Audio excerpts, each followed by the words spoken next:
William Morrow and Harper Audio present Pretty Girls, a novel by Karin Slaughter, performed by Kathleen Early. For Deborah. A particularly beautiful woman is a source of terror. Carl Jung. Part 1. When you first disappeared, your mother warned me that finding out exactly what had happened to you would be worse than never knowing. We argued about this constantly because arguing was the only thing that held us together at the time. Knowing the details won't make it any easier, she warned me. The details will tear you apart. I was a man of science. I needed facts. Whether I wanted to or not, my mind would not stop generating hypotheses. Abducted, raped, defiled. Rebellious. That was the sheriff's theory, or at least his excuse when we demanded answers he could not give.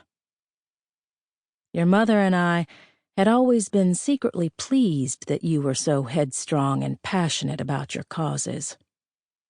Once you were gone, we understood that these were the qualities that painted young men as smart and ambitious, and young women as trouble.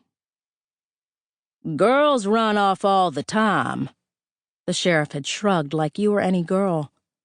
Like a week would pass, a month, maybe a year, and you would come back into our lives offering a half-hearted apology about a boy you'd followed, or a friend you'd joined on a trip across the ocean. You were 19 years old. Legally, you did not belong to us anymore. You belonged to yourself. You belonged to the world. Still, we organized search parties. We kept calling hospitals and police stations and homeless shelters. We posted flyers around town. We knocked on doors. We talked to your friends. We checked abandoned buildings and burned out houses on the bad side of town.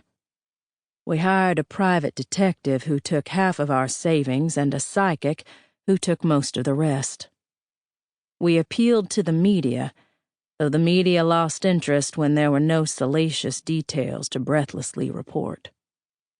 This is what we knew. You were in a bar. You didn't drink any more than usual. You told your friends that you weren't feeling well and that you were going to walk home. And that was the last time anyone ever reported seeing you. Over the years, there were many false confessions.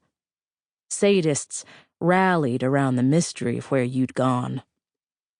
They provided details that could not be proven, leads that could not be followed. At least they were honest when they were caught out. The psychics always blamed me for not looking hard enough. Because I never stopped looking. I understand why your mother gave up. Or at least had to appear to. She had to rebuild a life. If not for herself, for what was left of her family. Your little sister was still at home.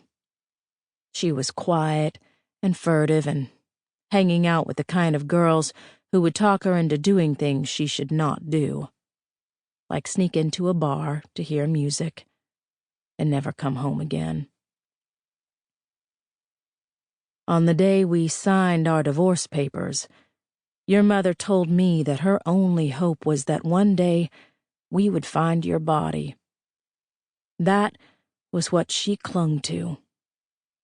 The idea that one day, eventually, we could lay you down in your final resting place. I said that we might just find you in Chicago or Santa Fe or Portland or some artistic commune that you had wandered off to because you were always a free spirit. Your mother Sample complete. Ready to continue?